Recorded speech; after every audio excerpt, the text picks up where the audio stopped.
Rural Americans deserve access to the best of what our country has to offer, especially health care.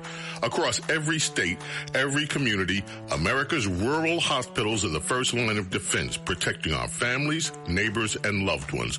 No matter where you live, hospital care doesn't clock out. They're there 24 hours a day, 7 days a week, 365 days a year. Each year, America's over 5,000 hospitals care for millions of patients, providing 24/7 emergency care, delivering babies, cancer treatments, and other life-saving care that patients rely on. Behind every one of those patients are doctors, nurses, and caregivers working tirelessly to keep people healthy and safe. Hospitals are our community's lifelines. They employ our neighbors and keep our families healthy. But now, some in Congress are threatening access to care. Tell Congress, protect patient care to keep America strong. Don't cut rural health care. In the squadron, they called him Bullets, but we call him Greg Kelly. Greg Kelly is on the air on the Red Apple Podcast Network. All right, we are back. They tell me the world's on fire, but somehow it seems under control. And part of that, I think, has to do with that everybody's running regular commercial breaks. For the first time, I'm seeing stories that don't have to do with Iran. Well, I guess that kind of has to do with Iran. There's a mass shooting in Texas, and it might have been by a jihadist, one of those lone wolf actors who self-activated. So there's that. But I have a feeling, tonight you'll be able to watch Jeopardy. People will be able to do, and airstrikes. We're kind of accustomed to them now, somewhat. It's too bad that people are going to get killed. It happens in every war, no matter what. Friendly fire. Women and children, sometimes. It just happens. It's one of Joe Hathaway, if you become a member of Congress, these are the kinds of issues you're going to have to vote on. Life and death issues. I'm sure you've thought about that. Sure. Absolutely. And we have, Greg. Look, that's why we go down to Washington and want to be a leader, to opt into making these decisions on behalf of the American people. I think when it comes to things like military decisions, we put our trust in our military leaders to always do what's right for the American people. And listen, I know we've lost a handful of service members already. They'll be honored and remembered as heroes, which they are, in the process of protecting our country, protecting our allies, and saving millions of people in the country of Iran right now too. I want you guys to hear, and everybody out there, this is Mark Kelly, and he makes a point, and it's an important point that I totally disagree with, but if you don't mind, he took to social media. This guy is probably running for president, although he has some serious skeletons in the closet, all right? Anybody can find his Kings Point yearbook, and there's all kinds of interesting images in there, although I don't want to get sued. He's a very litigious guy, but do me a favor, Carlos. Mark Kelly, Republican of Arizona, and hit it. Hey, folks, this morning, the United States, while this administration launched a major attack on Iran, as I see this, hey, there's no real plan here. And often these things do not go the way people think they do, especially the people that don't serve in the military, like this president. Often they're the ones that think every solution is to drop a bomb. And by the way, this is the guy that got us into this mess anyway. All right, stop right there. This is the part that I really resent. And I want to just tell you real quick, Mr. Hathaway, I want to call you Congressman. Don't touch the money yet, Greg. Don't touch the money. Matt Gaetz, had his issues and whatever, but I thought he was a very effective lawmaker, and he would rip into generals like there was no tomorrow. He hadn't served in the military, and I admired that. There's too much deference paid to military brass, and there are people like everybody else. They lie, they cheat, they steal. Not all of them. Most of them don't, but a lot of them did for 20 years. They looked at the American people and said, everything's going great over here, right up to the time we lost. So if you get to Congress, and I think you will get to Congress, you got to remember that about the men and women in uniform. We support them, but quite frankly, don't kiss their ass when they show up in those committee hearings, because these guys are very good at deceiving the American people. And they've done it basically. They did it in Vietnam. They did it in Iraq. They did it in Afghanistan. I think Dan Kane is great, but you got to be very watchful of that. Yeah, Greg, look, I think also too, right? I mean, there's going to be no shortage of interested parties that want to tell Congress what to do and how to vote and how to do those kind of things.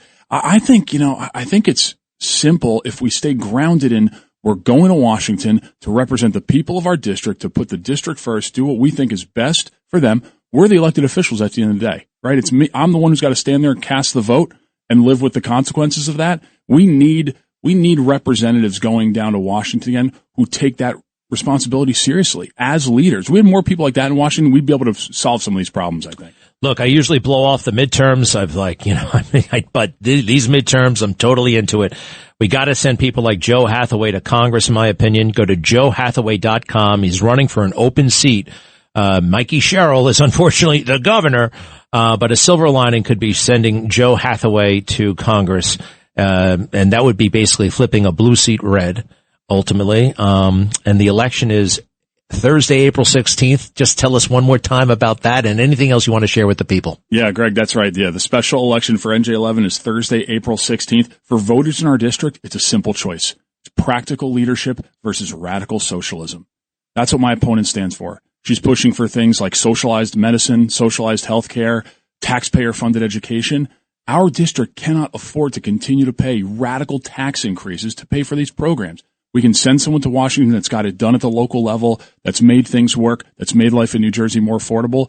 That's what's on the table, and I think voters are going to choose common sense every time. Real quick, who is this person, where they came from, this individual who the Democrats have anointed to run? Oh, sure. Ana Lilia Mejia. She's a professional activist, a professional agitator, as she likes to call it, political staffer for Bernie Sanders for a number of years, and the leader, former president of the Working Families Party. Ooh. This is the group that promotes things like defunding police, removing single-family homes from local zoning, really crazy, radical stuff, and stuff that completely is out of touch with the people of this district.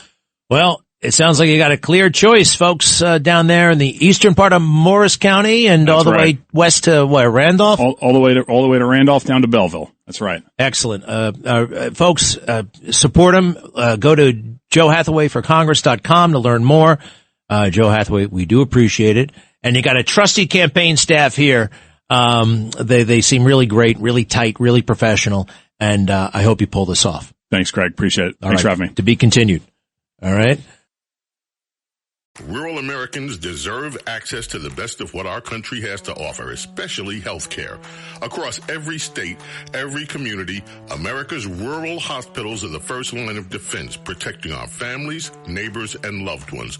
No matter where you live, hospital care doesn't clock out. They're there 24 hours a day, 7 days a week, 365 days a year. Each year, America's over 5,000 hospitals care for millions of patients, providing 24/7 emergency care, delivering babies, cancer treatments, and other life-saving care that patients rely on. Behind every one of those patients are doctors, nurses, and caregivers working tirelessly to keep people healthy and safe. Hospitals are our community's lifelines. They employ our neighbors and keep our families healthy. But now, some in Congress are threatening access to care. Tell Congress, protect patient care to keep America strong. Don't cut rural health care.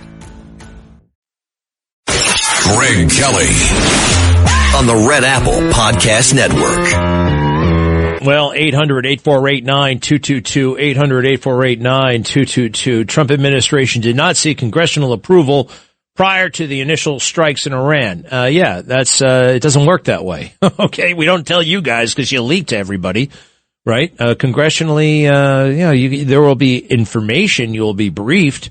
The Gang of Eight, they call it. The Gang of Eight. Those are the key players on the intelligence community. Maybe it's the judiciary. What is the Gang of Eight? The Gang of Eight. I got to figure that. Yes, Viviana. Hello. How are you? Boy, Craig, you are on fire, and I am coming right alongside you with many other people that are saying, wake up, New York, wake up, and realize that what the president is doing was necessary and that it is precision, or else they would have failed at their objective. But if you will permit me, there's 2 points that I'd like to make, and I'm trying to do it succinctly. Take your time. Go ahead. I really believe it is time for us as New Yorkers to do a phone campaign, email campaign to Bragg, to Mamdani, to Tish, to say that we demand that the arrest and conviction of those 4 individuals who attacked our finest.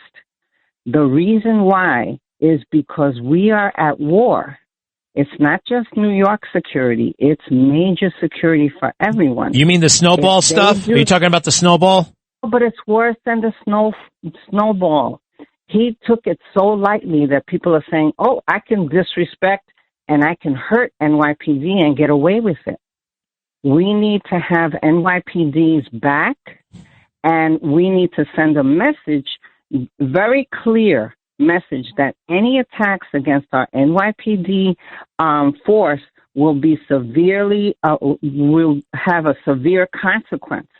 It's like a no-nonsense thing. I just don't know if a letter writing I mean, we just had an election, for crying out loud, and they voted for the guy who's anti-cop, right? And the spineless, ambitious police commissioner, doesn't seem prepared to do much of anything. She's really happy about the Iran bombing because it takes her out of the news. But she should quit. After what happened, after they let that guy go, I mean, you called it illegal and disgraceful and horrible and a crime, and the mayor says it's not, and the DA says it's not, and what do? I tell you also, she's not protecting Jewish people adequately. So I just, the letter writing and the telephone, I don't think that's going to work, unfortunately. I just don't think it's going to work. I think we got to do something else. Raise money for a real viable Republican Party in New York, something along those lines. What do you think? Okay, I agree. We have to have better Republican candidates to run against these socialists. The thing is that, remember that movie where we said we're mad as hell and we're not going to take it anymore? Yeah, Network. People have to wake up and speak out. Yeah. For example, where are the let me get to my second point because I'm going to lose quick. in this other stuff. Okay, the second point is I researched, and Mamdani is definitely part of a Shia sect, which is the sect that this Khomeini was a part of. If people don't tell Mamdani, he's such an amateur, that it's not time to condemn the president and Israel at this time, he's going to be inviting these sleeper cell people. They're not going to do anything to me because the mayor is saying it's a terrible thing. The only weird possible benefit in this whole thing is he's advocating or advertising how friendly he is to the bad guys and the terrorists, that maybe the terrorists will leave New York off the list. You know what I mean? He's on the side of terrorists. He's on the side of Iran. The Iranian regime, and I wonder if that's giving us any kind of leeway with the terrorists. Anyway, fascinating as always, Viviana. Thank you. Oops, we'll be right back. Hey, steps to take for Americans in the Middle East. Get the hell out of there. Get out now. Or, according to the State Department, you can call 202-501-4444, 202-501-4444. In the meantime, don't go there.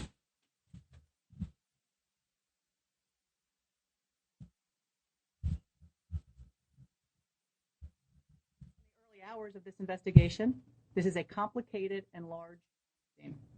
Our priority is finding answers and the motives behind this crime. I want to thank everyone that has supported our communities and this response. Families will need this in the days ahead. I also want to thank victim services that have come in addition to APD's victim services. That includes FBI, the Travis County District Attorney, and multiple calls of people wanting to help. All right, so this is down there in Austin, Texas. There was a mass shooting in a theater, and I feel like, wait, where was it, Carlos, exactly? Go ahead. It was down in Austin, Texas. If I'm not mistaken, it was a bar. In a bar, okay. And but the guy who did it has been in this country since the 1990s. That doesn't mean he wasn't part of a cell. Activated, or maybe just self-activated. That's part of what they tell these guys. If there's an injustice, you're supposed to react. You're supposed to do something And maybe he's doing something. Trump on decimating Iranian regime leadership. Man, we took them out good, didn't we? Can't believe it. 40 guys. What does it look like right now? Hey, you know what's interesting? Is Iranian state television on? Now, let me see that. Now, we might want it on, or it could be off. Iranian state TV. I watched it over the weekend, and they were having a big morning session for Khamenei. But now that he's dead, because he was dead. Now, let's see. Is Iranian state TV on TV? It's hard to say. What channel is that? Channel 9? No, it's not Channel 9. Channel 1009? Does anybody get the Iranian state television channel? All right. Actually, guess what? They've got a Twitter address. Iranian state TV. Iranian state TV. No, they haven't tweeted in a while. They haven't tweeted in 12 years. Let's see. No indication that they're on the air. No indication that they're off the air. Strikes by Israel. Iranian. Yeah. You know what they did do? We got to remember. Iranian state TV, America First, barely holding back tears at the removal of Ayatollah Khamenei. This is 24 hours ago. They were on TV. As to right now, it's unclear. We could take it out. We might want it on TV. I'm pleased to report that everything seems to be going well, despite the friendly fire and despite the loss of 4 members of the service in Kuwait. Having been in Kuwait, I know exactly where that went down, right at the airfield. There are a lot of soldiers and sailors and Marines who live there, and they live in tents. They're not hardened, but they're tents. They do have shelters and that kind of thing, but it's limited. It's limited. Let's go back to Dan Kane. I'd like to wrap up him, the chairman of the Joint Chiefs, speaking from the Pentagon. Wild, however, even though it's no big deal, Kuwait shot 3 F-15s down. To see the planes come out of the sky, just fall right out of the sky. It's wild. But also to see the chutes. We got chutes in the air. That means the parachute has been deployed and the pilots likely lived, although one of those parachutes came down awfully fast. It looks like the pilots are all okay. Hit it, please. Operation had several combat firsts, which I'll allow at some point in the future Admiral Cooper to talk about since he owns the AOR. While we've prosecuted a relentless offensive campaign, our defense has been equally important. Across the theater, operations have remained steady and disciplined. Once again, our integrated air and missile defense network is performing exactly as it's intended. U.S. Patriot and THAAD batteries, along with ballistic missile defense-capable Navy destroyers, continue to coordinate and execute intercepts with precision and consistency. All right. Our military knows what to do. Why are they doing it? Well, here is a partial record of Iranian regime's blood-soaked war on Americans. November 1979, Iranian students backed by the regime seized the U.S. Embassy, taking 66 hostages for a 444-day standoff. Actually, the number was initially well over 100. April 1983, the Islamic Jihad, an Iran-backed terrorist group, carried out a suicide car bombing at the U.S. Embassy in Beirut, killing 17 Americans. October of that same year, Iran-backed Hezbollah terrorists killed 241 U.S. military personnel, killing 220 U.S. Marines and 21 other service personnel in a truck bombing at a Marine compound in Beirut. March 84, Iran-backed Islamic Jihad terrorists kidnapped CIA station chief William Buckley on his way to work in Beirut, ultimately killing him the following year. September 1984, Iran-backed Hezbollah terrorists killed 23 innocent people, including 2 American service members, in a car bomb attack at the U.S. Embassy in Beirut. December 84, more of this, more. I remember this one well. Iran-backed Hezbollah terrorists killed U.S. Marine Colonel William Higgins after kidnapping him the previous year while serving with the United Nations peacekeeping force. It goes on and on and on through the 90s, the 2000s, right up until October 7th and beyond.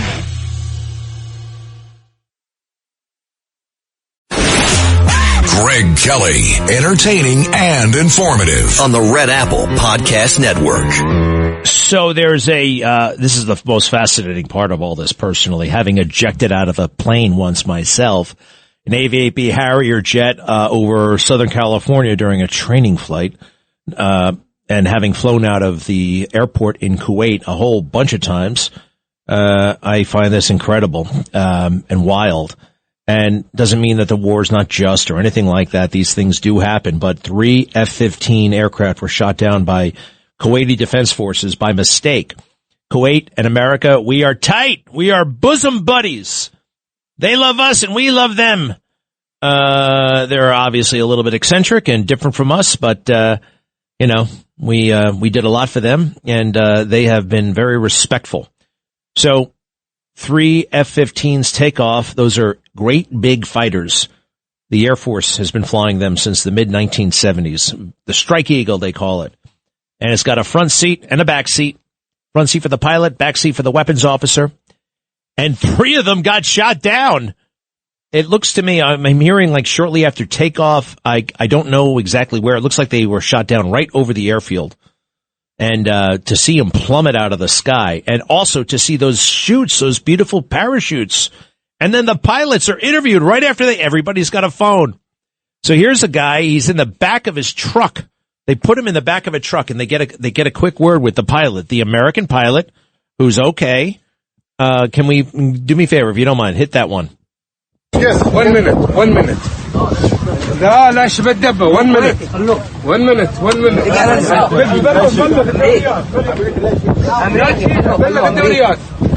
Yes. Well, doesn't really tell us much, but I see the guy in the back, in the back of the truck, and he looks, he's just, all right, take me back.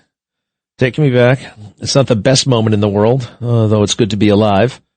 Hey, I'm seeing some really cool pictures just released by the White House of President Trump, Kane, Hegseth, Caroline Leavitt, other people, other decision makers, right in the middle that during the actual operation. It's pretty cool. All of these guys, very photogenic. And it looks like a very solemn moment. It looks like they understand the seriousness of what they're doing. Now, here's something. Somebody just put this together for me. And it makes you wonder. It really makes you think about Obama. For instance, he told us he was Muslim a couple of times. He said that. He said it to George Stephanopoulos. George Stephanopoulos had to correct him, but he said it out loud. My Muslim faith. And, you mean your Christian faith. And, somebody put all these things together. And seems like he may not have been straight with us when it came to matters of faith, and therefore, why is that significant? Well, his position regarding the rest of the world, like Iran, and giving him that great big giveaway of an Iran deal. Hey, we're not gonna have access to your weapons. You can do whatever you want. Here's some money. Here's a lot of money. In fact, you want it in cash. Here it is in cash. So here's Obama over the years talking about Islam and the world. Carlos, go ahead. We are no longer a Christian nation. We do not consider ourselves a Christian nation. The United States has been enriched by Muslim Americans. Since our founding, American Muslims have enriched the United States. Islam has always been a part of America's story. There is a mosque in every state in our union and over 1,200 mosques within our borders. Let there be no doubt, Islam is a part of America. Okay. I'm not saying it can have a mosque in every state and that kind of thing, but the way he embraced it and talked about that matter raises eyebrows. I'm looking at Melania Trump right now at the United Nations. Melania Trump, the First Lady, is at the United Nations. She's going to be chairing a meeting of the Security Council. That's pretty wild. And I think Iran is going to obviously be mentioned. She's with Mike Waltz, the former congressman, now the UN ambassador. This is happening just a couple of blocks from here, over at the United Nations.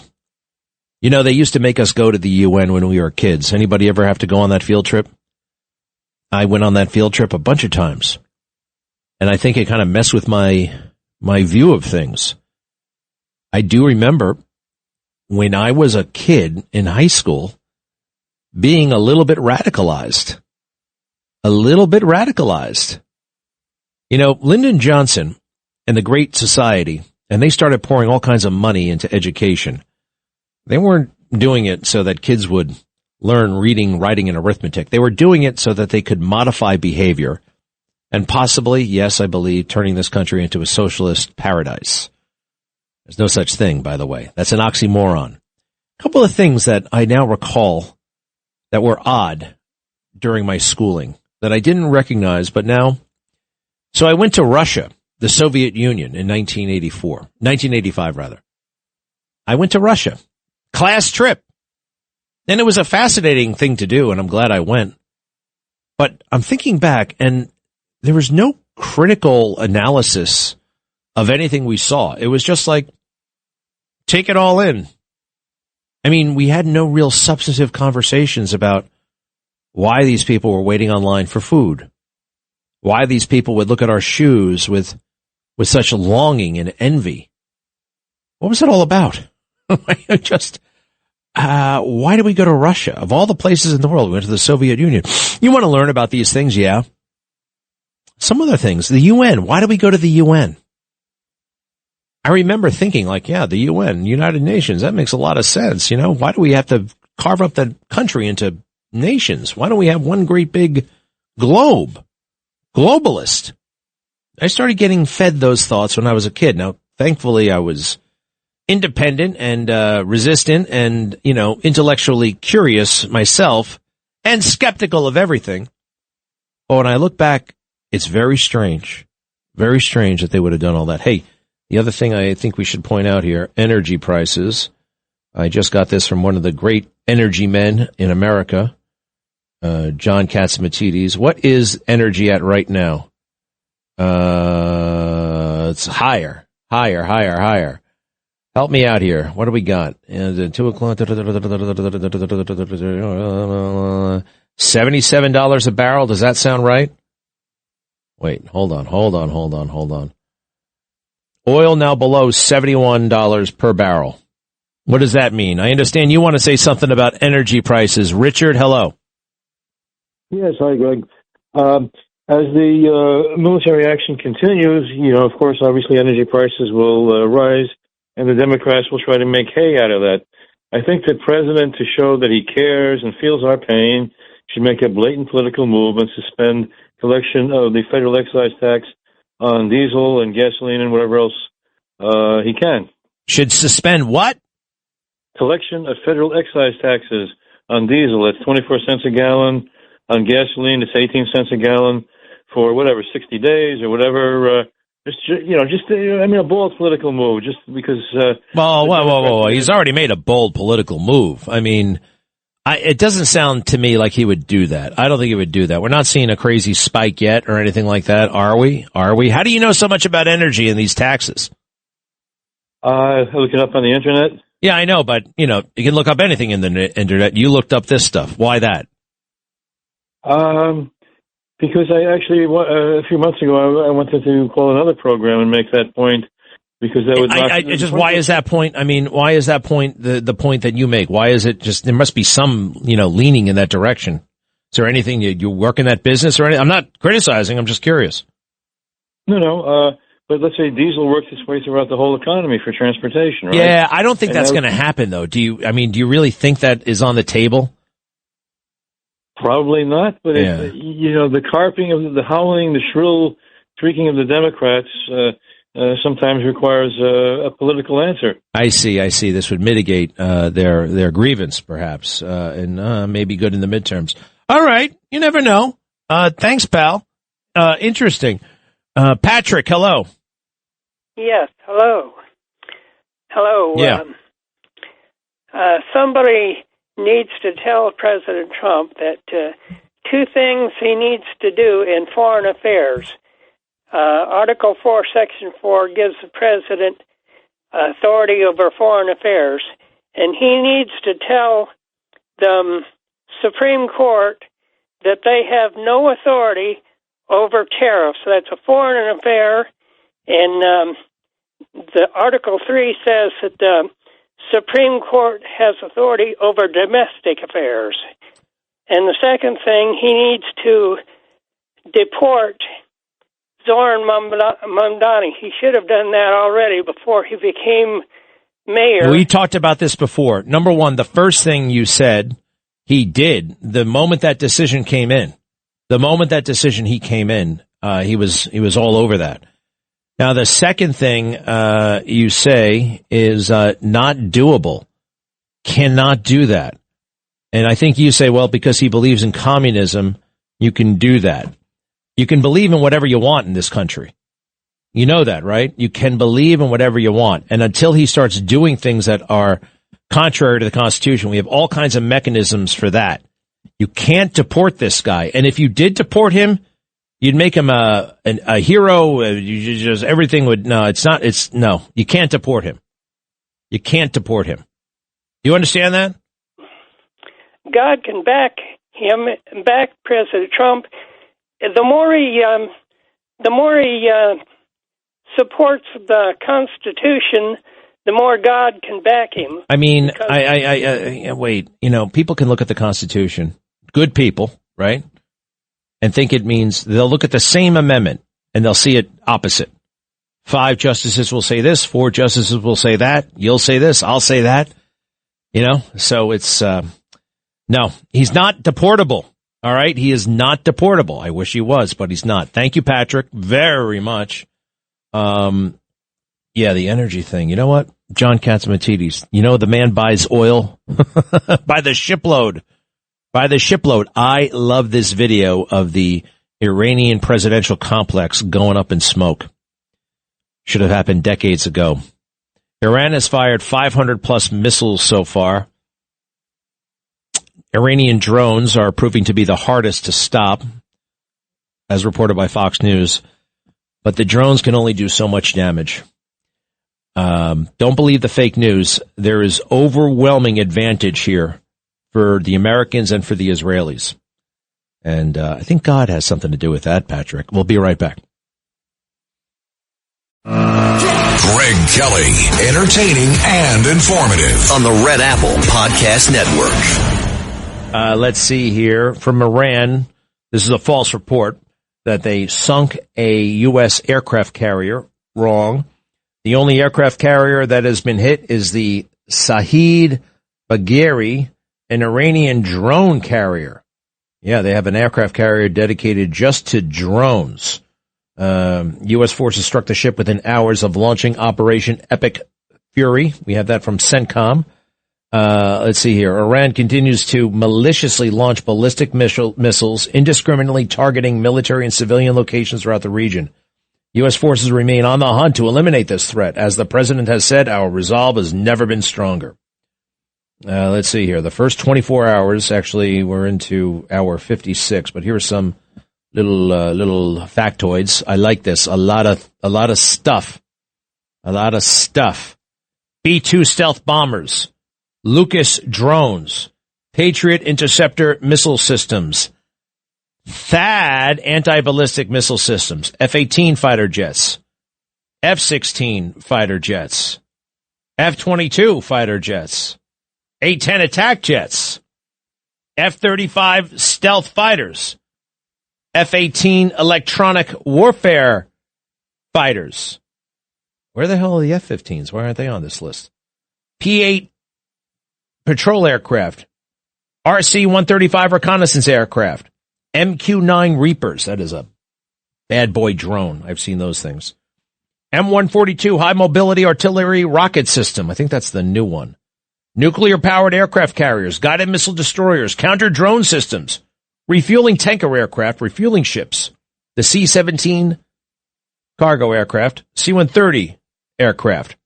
And the types of targets that we have been hitting, command and control centers, IRGC Joint Headquarters, IRGC Aerospace Forces Headquarters, Integrated Air Defense Systems, ballistic missile sites, Iranian Navy ships, Iranian Navy submarines, anti-ship missiles, military communication capabilities, basically everything. Except, actually, let's see here, U.S. Central Command commenced Operation Epic 30 at the direction of the President of the United States, 1:15 in the morning on February 28th, 2026. Do you remember where you were? I actually was still awake. Should have flipped on the TV. Little snapshot of what has happened so far. Let me see if we got anything else here. No, that's pretty much it. I think this footage is amazing. Watching these guys go. 2 days ago, the Iranian regime had 11 ships in the Gulf of Oman. Today, they have 0. The Iranian regime has harassed and attacked international shipping in the Gulf of Oman for decades. Those days are over. Freedom of maritime navigation has underpinned American and global economic prosperity for more than 80 years. U.S. forces will continue to defend it. They were doing so much bad stuff, and it's all on display right now as they fight back. Hey, I want to hear that they fight back, but they fight back in a very strange way. They are targeting hotels, civilian airports. President Trump in 1980 said out loud, the guy's a prophet, for crying out loud. Listen to what he had to say about Iran in 1980, 46 years ago. Nope. I hate it when this happens. All right, well, we get that kit and caboodle all together. No, all right. Tommy, do me a favor. Talk to me for a second while I get this video squared away. Hey, great, Greg. I'm a U.S. Air Force veteran. I worked with fighter pilots. I worked on fighter crafts. I worked on the A-7. I worked on the A-10. I actually was a life support technician. I was actually responsible for all the fighter pilots' personal flying equipment. But what I'm glad to see, and I'm glad that you're happy to see, is the ejection seat work. I used to install the survival kit and all of that in the ejection seat in the A-10. I worked on MC-130Es, and my last plane, I was with the first SOS, Special Operations. So I worked with several fighter pilots. The survival gear, that survival vest they have on has all their survival components.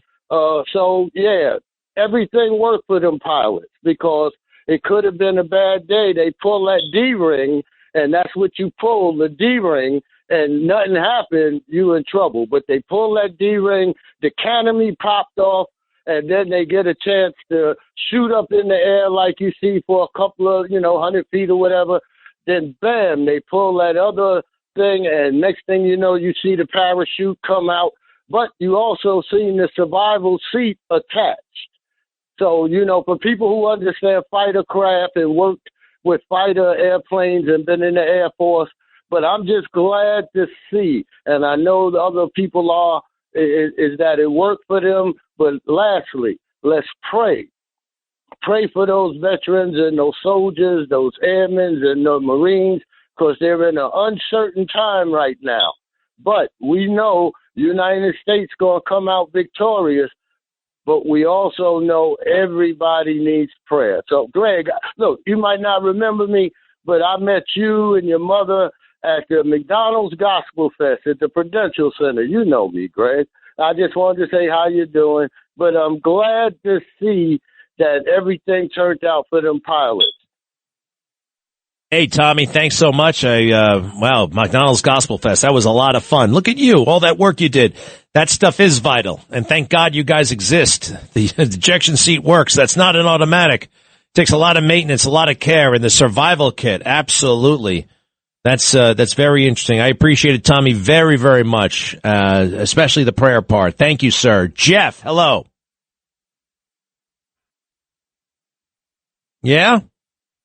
Better start speaking because we're almost out of time. Maybe it's all for the better. All right, I'll try Joe real quick. Joe, are you there?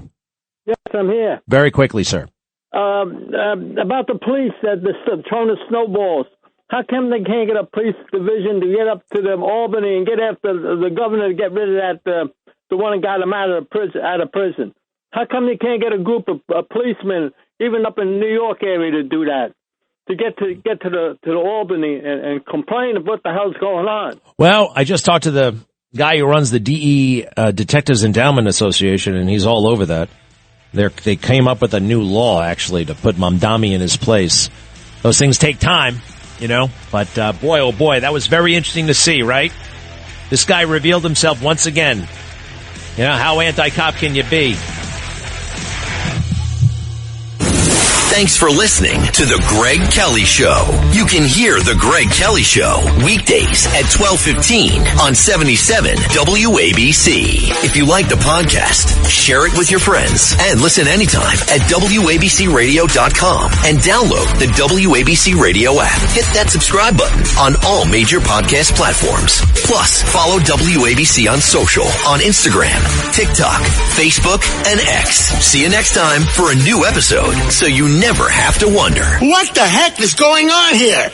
Rural Americans deserve access to the best our nation has to offer, especially when it comes to healthcare. Across every state and every community, America's rural hospitals are the first line of defense, protecting our families, neighbors, and loved ones. No matter where you live, hospital care doesn't clock out. They're there 24 hours a day, 7 days a week, 365 days a year. Each year, America's over 5,000 hospitals care for millions of patients, providing 24/7 emergency care, delivering babies, cancer treatments, and other life-saving care that patients rely on. Behind every one of those patients are doctors, nurses, and caregivers working tirelessly to keep people healthy and safe. Hospitals are our community's lifelines. They employ our neighbors and keep our families' health. But now, some in Congress are threatening access to care. Tell Congress, protect patient care to keep America strong. Don't cut rural health care.